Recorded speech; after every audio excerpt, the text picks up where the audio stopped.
Don't write down what you want. I want a better life. I want more money. I want more clients. I want to be happier. I want to be healthier. We don't get what we want. We get what we're committed to, right? I mean, the list of what we want is infinite.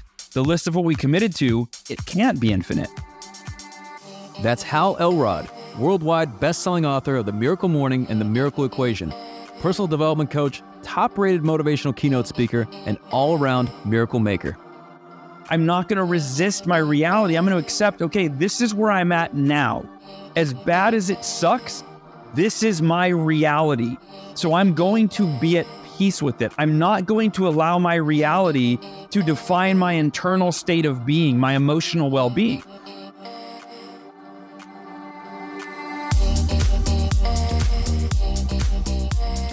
I'm Michael Mogill, founder and CEO of CRISP, the nation's #1 law firm growth company.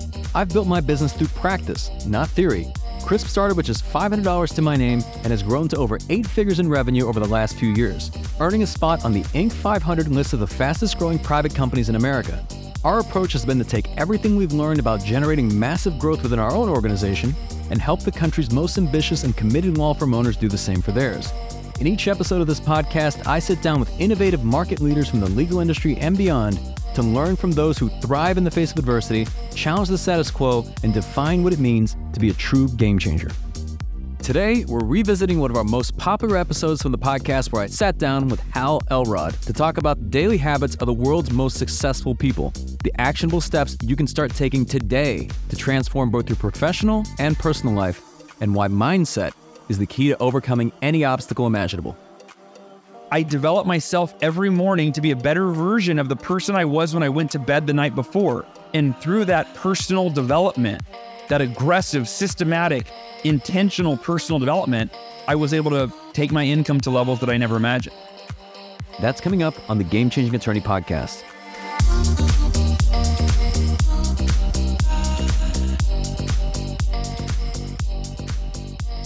Before we begin today's episode, I want to remind you that we aren't beholden to any sponsors or run any ads on this podcast. This allows us to present all of our episodes raw and unfiltered. I'm not going to push any made-to-order meal services on you or try to save you any money on your car insurance. That being said, I have one small request. If you receive any value from this podcast, please give it a 5-star review. Pay the fee so we can keep this podcast free. Today, Hal is known around the world as a thought leader on personal development and positive change. He brings light to millions around the globe, each on a journey of transformational growth. But Hal's personal journey began in the most unimaginable darkness.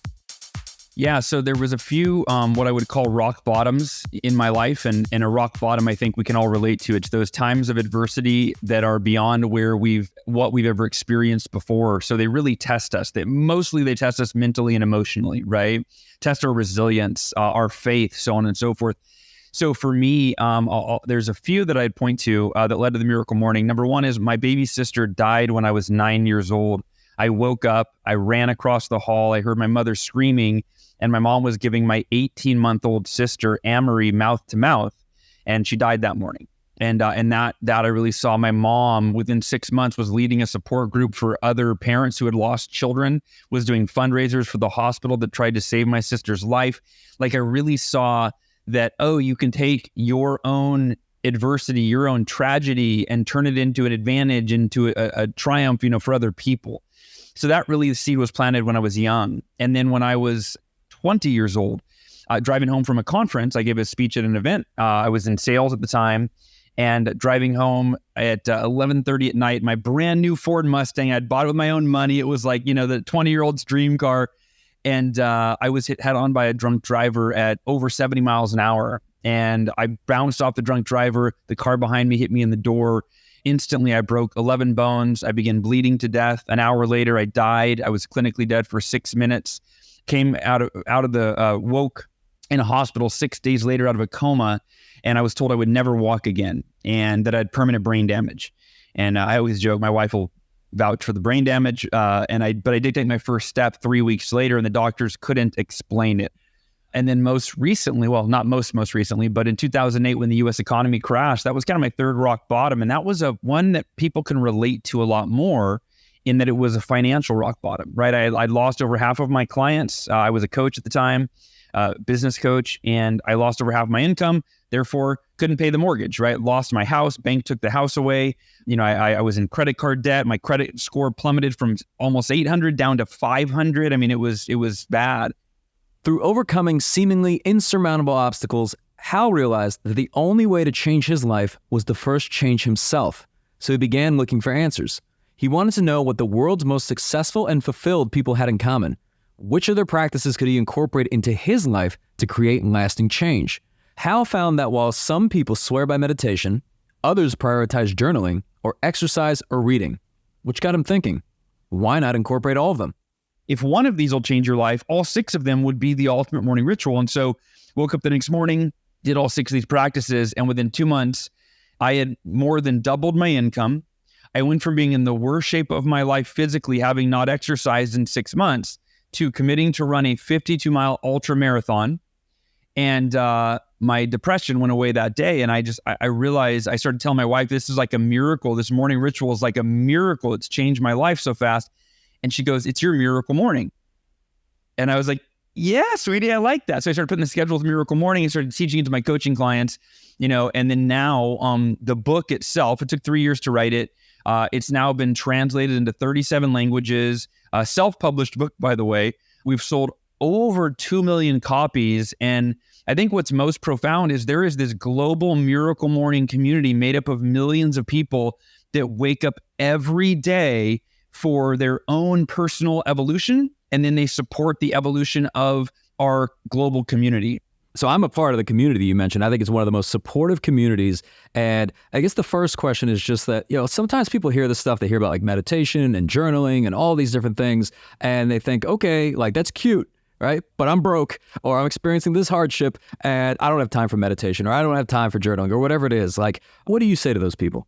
Yeah, well, I say join the club, meaning like that was my thought. When I was Googling like what are the best personal development practices, or what are the personal development practices of millionaires or of billionaires or of world champions right? I'm just trying to figure out like what are the best practices for personal development. And this was all based on a quote from Jim Rohn. Jim Rohn said, your level of success will seldom exceed your level of personal development, because success is something you attract by the person that you become. And that's a real game changer. Most of us are conditioned to think that if I want to be more successful, I have to do more. And while there's some truth to that, the real secret to success is not found in doing more, it's found in becoming more. Hal found that setting a lofty goal isn't where the transformation happens. It's not even in achieving those goals. It's the consistent practice of those daily rituals and all the growth that happens along the way.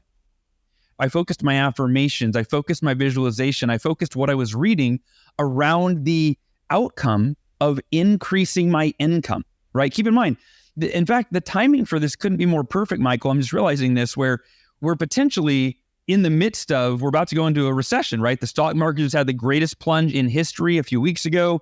Well, 2008 was when the economy, or 2007 was when I started the Miracle Morning. 2008 is when I really started writing the book, and I was practicing it every day. And that's the last time that we had an economic crash. I doubled my income in the midst of an economic crash. Like the economy didn't get better, it got worse during that time. But I was focused on reading books on, okay, I was a coach, I needed to get more clients. In fact, the first book I read was called Book Yourself Solid by Michael Port. It was how to get clients, right? How to get clients. And then I read Get Clients Now by, I can't remember her name, but right, real simple. I wasn't just doing the same things I had always done, trying to do more of it to turn my income around, because that wasn't working. Doing more of what had gotten me where I was I just kept digging a deeper hole. It was, I need new knowledge, I need new strategies, I need new skill sets in order to add to my toolkit, right? That I don't have right now, because if what I know was working, I'd be fine, but it wasn't. So utilizing this Miracle Morning to develop myself intellectually and in every other way, physically, mentally, emotionally, you name it, I develop myself every morning to be a better version of the person I was when I went to bed the night before, a more knowledgeable, capable version of who I was yesterday. And through that personal development, that aggressive, systematic, intentional personal development, I was able to take my income to levels that I never imagined. I believe that one of the most impactful things that you can do as a leader is to lead by example. Hal has been hugely influential within the Miracle Morning community and outside of it. One of the reasons his work is so powerful is in his authentic approach.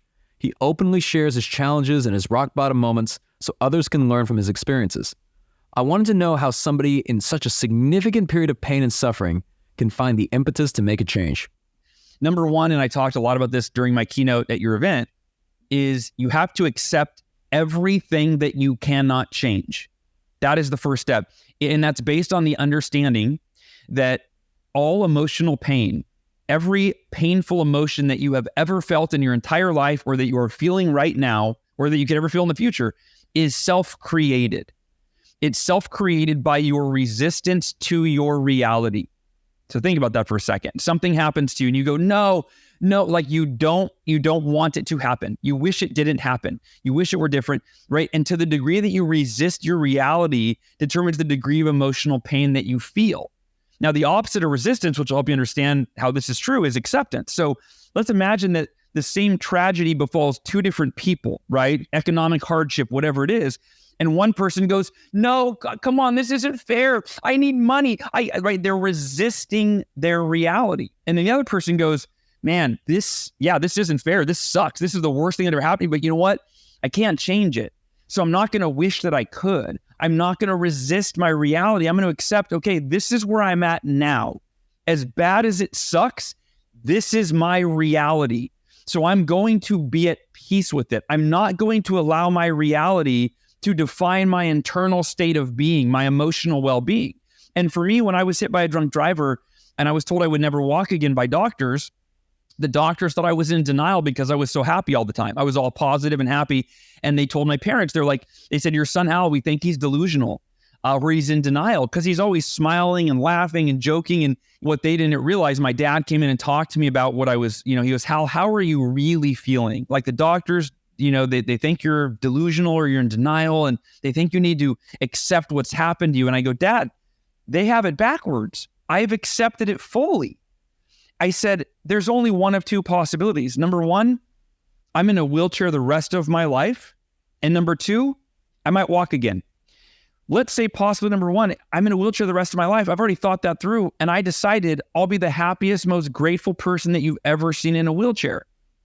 Because I'm in a wheelchair either way. I'm not going to let my circumstances that are out of my control define my inner well-being, which is in my control, right? And so I said, if they are right on that, I never walk again, I'm not going to feel sad about it for a second. I've already accepted it. But the second option is I will walk again. And I don't know if that's even a possibility, Dad. Like, I don't have a crystal ball, right? Kind of like for all of us right now, none of us, we don't know what the future holds. Hal says that if we can stop resisting reality and learn to accept it, we're partway there. But how should we react if our reality is something seemingly insurmountable? After all, we're living in particularly unpredictable times. The way Hal looks at it, you can't control what's going on around you, but you can control what's going on inside of you. You can control your mindset. Take responsibility for your inner world. You can't control your outer world, at least most of it. The only thing we can always control is our inner world. And it reminds me of, I'm rereading a book right now called Man's Search for Meaning, which is written by Viktor Frankl, Nazi concentration camp survivor who watched his dad die, brother die, sister die, and wife die, I believe, in the concentration camp. And he decided that he would be the happiest he had ever been. He decided, and the philosophy from that book is the last of a human's freedom is to choose one's own attitude in any given set of circumstances. And so remember that Michael Singer talks about it as your vow of happiness, that however you want to feel, ultimately that's up to you. And ultimately, most people blame things outside of themselves as to why they don't feel good. Of course I'm upset. Look at what's going on in the world. Look at what happened. Of course I'm sad. Look at what I lost. Of course I'm angry. Look at what he or she did. No. You have to take responsibility for your inner world. And so for me, the one way I do that is every morning I start my day when I wake up, I lay in bed for about 10, sometimes up to 30 minutes, and I just smile. Even if I have a bunch of stuff on my plate that day that's stressful, if I'm having financial challenges, I spend the first 10 to 30 minutes just laying there smiling and thinking thoughts that make me feel good, just to condition myself to feel good, because that's what we all really want. We all want to feel good. And then at the end of the day, before I go to bed for the last 10 to 30 minutes, as I drift off to sleep, I just smile and I think thoughts that make me feel good. I think about what I'm grateful for. I'll recite some affirmations. I am life. I am love. I am grateful. I have a wife who I love dearly. I'm blessed with children. I have my health. I have this bed. I get to sleep tonight, right? Like I just sit there feeling good. And so that's taking ownership of your inner world. And then the third piece, once you've accepted everything you can't change, once you've taken full responsibility and ownership for your inner world and feeling the way that you want to feel, the third piece is getting clarity on what you want to create, what circumstances you do want to change, you do want to shift, you do want to improve, or what aspects of you that you want to improve, you want to change, you want to evolve, or any part of your life. Get clear on that and then simplify it, right? Just do one thing every day that moves you in the direction of a predetermined outcome that for you is meaningful, that will enrich your life in some way. And so those three components, if each day we accept what we can't change, we focus on our inner world, and then we focus on what we need to do to create better circumstance in our life, that can be filtered through that miracle morning practice that we talked about earlier, right? Start every day by looking at what are the things causing me stress? Okay, how can I breathe and accept those things, right? And then how do I want to feel today? How do I need to feel? What do I need to think, focus on, experience, feel inside to optimize my day today as a parent, as a leader, as a friend, as an entrepreneur, as a coworker, right? And then focus your miracle morning on optimizing your inner world. And then as you transition from your miracle morning into your day, it's okay, what is the one thing I'm going to do today that will move me closer to the most important outcomes in my life and in my business? So much of this starts with managing ourselves first. And there are going to be people that listen to this because, anytime you're spreading a message like this, people could say, okay, one person sees it as optimistic. The other looks at it and says, well, that's delusional, right? People are suffering. People are going through really tough times.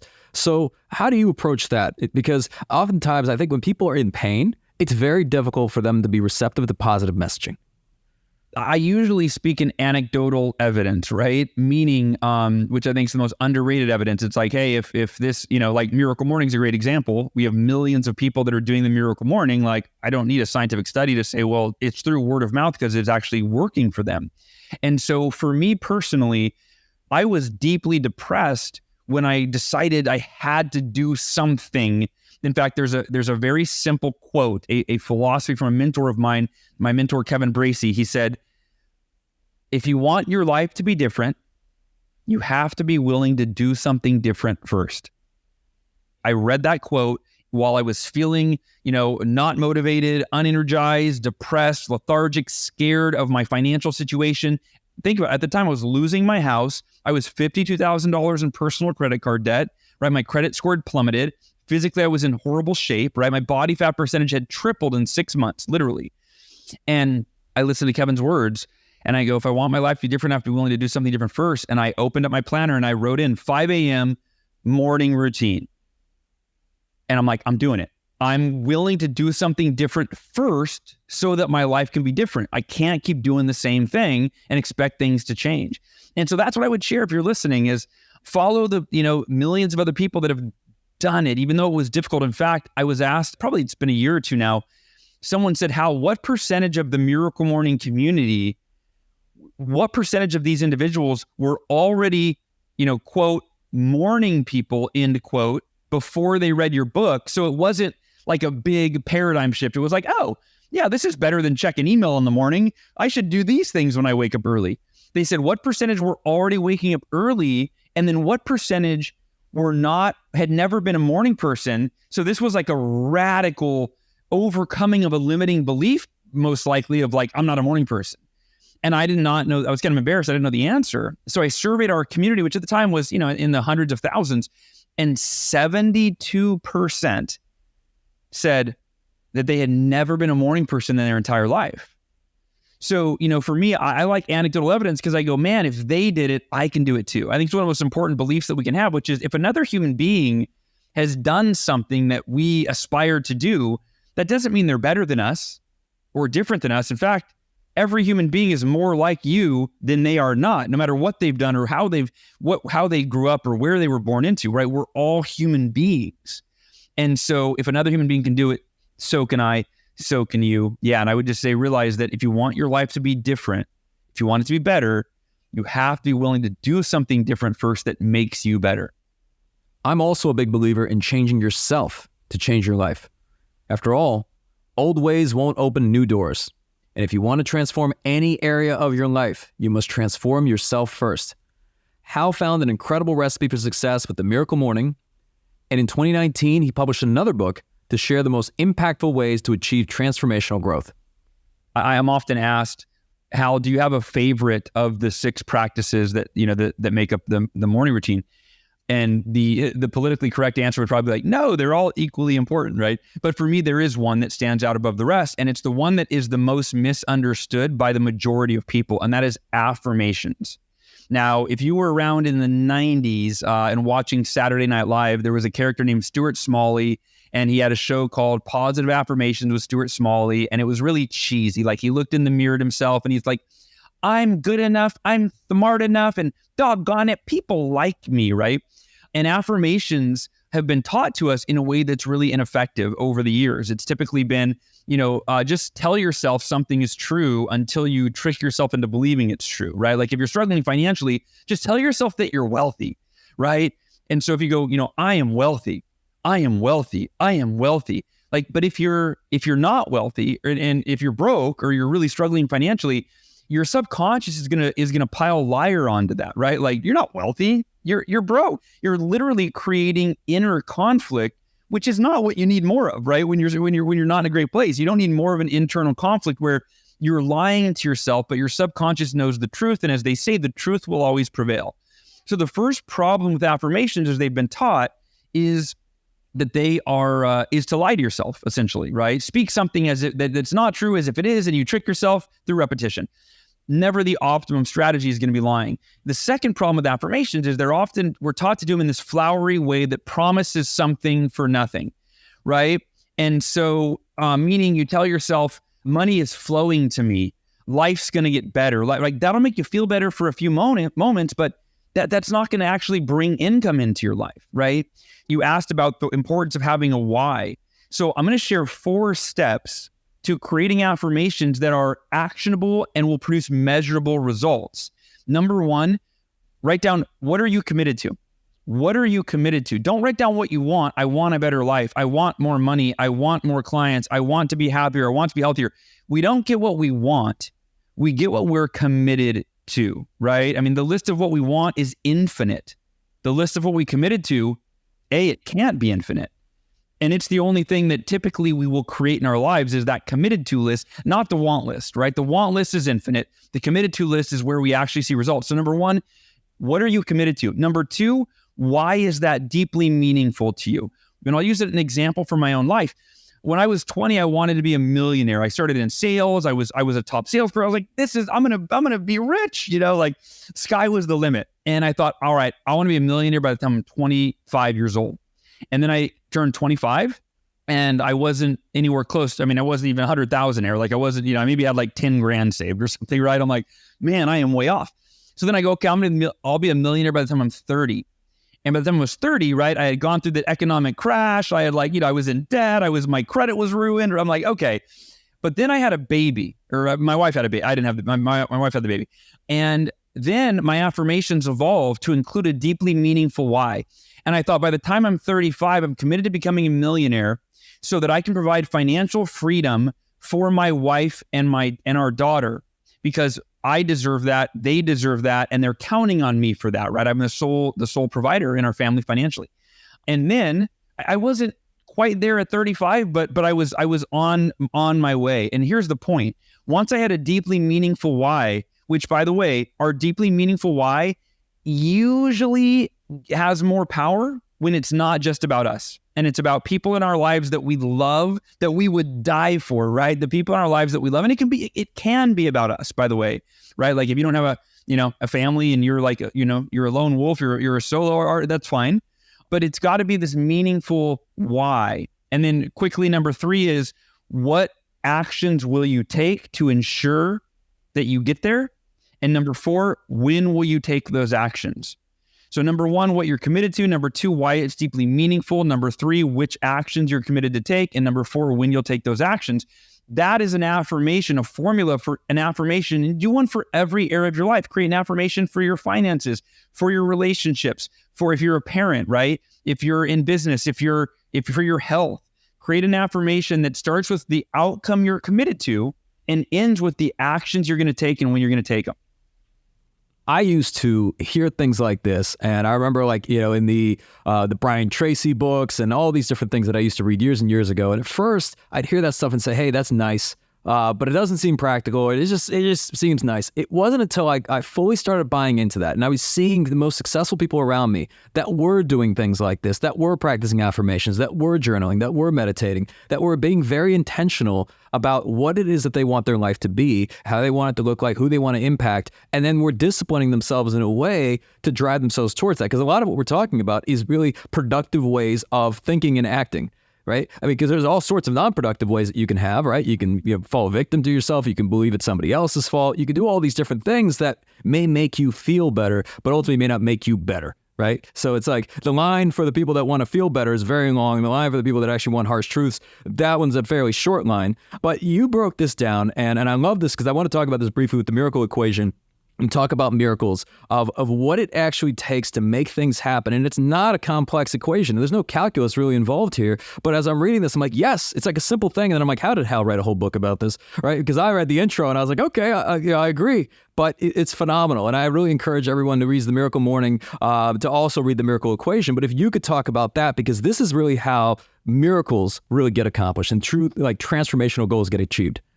First, let's define miracle, because it's a really loaded word. And I think it has maybe a negative connotation for achievers, right? For someone that is, if you're a results-oriented person, it's a woo-woo word. Or, it might be, even if you believe in miracles, most people look at a miracle as like some random passive event that's out of their control, and that you would just kind of hope, pray, sit back and wait for a miracle. It's a very passive approach. The way I define a miracle is any measurable, meaningful outcome that is beyond the realm of what you believe is probable for you. And I use the word probable very intentionally, because we don't pursue that which is possible. We only pursue that which is probable. And for most people, these radical outcomes, these outlandish, goals and dreams are so far off, we just stay in our comfort zone. So when you do achieve an outcome that is beyond the realm of what you believe is probable for you, it feels like a miracle, right? You look back, oh my gosh, I can't believe I did that. The miracle equation is made up of these 2 really simple decisions that I applied to my life when I was in sales to break all these company sales records. That's where it started, interestingly enough, when I was 20 years old, right after my car accident. And then I applied it to reaching millions of people with the Miracle Morning, even though I didn't know how to do that. And then I applied it to beating cancer 3 years ago when I was diagnosed with this really rare and aggressive cancer. I was given a 10 to 30% chance of surviving. I was diagnosed with acute lymphoblastic leukemia. And this miracle equation is the same approach that I applied to walking again. So I've applied it both to business and personal life and health and physical, impossibilities. And again, I defied the logic of doctors. Here are the 2 decisions that make up the miracle equation: unwavering faith and extraordinary effort. That's it. Michael, like you said, they're very simple. Too simple almost, because they are deceptively simple in their explanation, but extremely rare in their understanding and in their execution. Let's start this. Unwavering faith is not, I'm not talking about faith in a higher power. I'm also not discounting faith in a higher power. So faith in God, but that's not where I'm talking about directing your faith, as much as I'm talking about directing your faith in yourself. This is faith in your ability to commit, to follow through, to do whatever it takes to overcome or accomplish anything that you are committed to in your life, right? So for me, I was committed to walking again, and I had unwavering faith in myself, in my body's ability to heal, unwavering faith in God. Right? There's no limit or confinement on the faith, right? It should be faith in all things that you believe, but it centers around yourself and what you can do. Because most people that have faith, they have, I'm going to put faith in God, and I'm going to do nothing. I'm just going to sit back and wait for God to fix all my problems. Like, right? No, right? You have to fix your problems, right? And so the first piece is faith in yourself and your ability and your commitment, your resolve to follow through. And the important piece to understand is most people live in fear. Fear is the opposite of faith. And when you have fear, right, fear is what stops us from moving forward. So we have to replace that fear with that faith. The second piece, and maybe the most important for all you left brain individuals, extraordinary effort doesn't mean working, 60 hours a week. Extraordinary effort, what makes it extraordinary is consistency. Let's say you're already busy, you're overwhelmed, you go, yeah, I'd love to start a business. I'd love to get in better shape. I'd love to improve my health, my marriage, but I'm so busy I can't even think about it. If you just do one thing every day that moves you in the direction of a predetermined, meaningful outcome for you, the only variable is timing. You really can't fail. Many people allow fear to rule their decision-making and to paralyze them, preventing them from taking any action at all. Hal and I agreed that all of the progress that you make in life and in business is by making your commitment to your goals a non-negotiable. After all, it's a privilege to be in the process. And the journey towards your most transformational goals is often the reward itself. When you finally get to the place in your life or your business that you've been working so hard for so long, when you finally get there, by applying this miracle equation for as long as it takes, you almost never wish it would have happened any sooner. Instead, you can look back in hindsight and go, oh, man, I wasted a lot of energy wishing and wanting that things would happen faster than they were, because now I see the journey was necessary. Every part of it, the ups, the downs, the setbacks, the diversions, all of it was necessary for me to become the person that I needed to be, that you need to be, to create everything that you want for your life. This is, right, we're in it for the long game. This isn't a overnight, get rich quick, change your, right? This is start working on yourself, applying the miracle equation to develop yourself, or the miracle morning to develop yourself, the miracle equation to essentially create the results that you want in your life, and do both of those things for as long as it takes. And that's how you create, in my opinion, a fulfilling life every day and ultimately get to where it is that you want to go in your life long term. Hal, you are a rock star, man. I mean, I truly enjoy like all these conversations, and I will say that I think anybody needs to be hearing this message and taking notes, but especially those that are going through periods of adversity and periods of pain. You're speaking the truth, and you see it play out, all over the world, just not only just in the Miracle Morning community, but just really just across some of the most successful people. Period. And what makes them successful is not the fact that they just were successful. It's just that they were willing to be very intentional, be willing to adapt, be willing to grow and innovate and do the things necessary to become those people, to become the leaders that they had to be. So to close this out, this is obviously the Game Changing Podcast, and you're truly a great game changer. But what does being a game changer mean to you? To me, being a game changer is about optimizing or fulfilling, either word, your potential while leading other people to do the same. To me, that's a game changer. A game changer, you first put your oxygen mask on, as they say, right? And you focus on becoming the best version of yourself. And you do that in service of other people. So like when I created the Miracle Morning, it was a very selfish thing. I was like, man, I'm struggling financially. I'm struggling mentally and emotionally. I'm struggling physically. Like I need to get myself in a better place, right? I wasn't married yet, didn't have kids yet. But now, and I've done the Miracle Morning almost every day, 5-6 days a week for the last 13 years. But now it's a bit, for not just now, for the last decade, my daughter's 10, it's been, this isn't just about me, right? I think this is the evolution of just in general, like as we learn and realize, life's not just about me, it's about the impact I make for other people. And so for me, the Miracle Morning now is about optimizing myself for myself. But just as much, if not more, it's about optimizing myself every morning for the people that I love and the people that I lead. So to me, that is what a game changer is all about. I hope you enjoyed revisiting this episode of the Game Changing Attorney Podcast with our guest, Hal Elrod, and have gained new insights from our timeless conversation.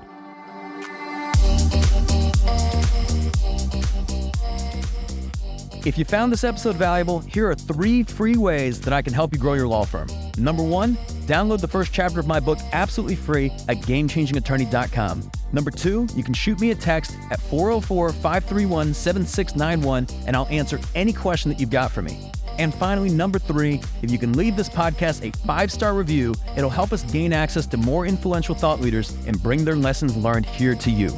For more information on our interview with Hal Elrod, see the show notes for this episode in your podcast app or visit legalpodcast.com.